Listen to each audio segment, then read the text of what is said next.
Sorry about the mess. I'm in my garage just cleaning the stuff up. Okay, those are my four wheels, struts, brakes, lines, um, pretty much all the bushings. Everything I need to set the upper and lower control arms, which I'm going to order this week.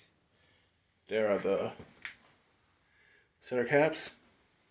There's tires. There's my rear lowering springs for the back. A little small bushings, a little parts. There's some struts right there.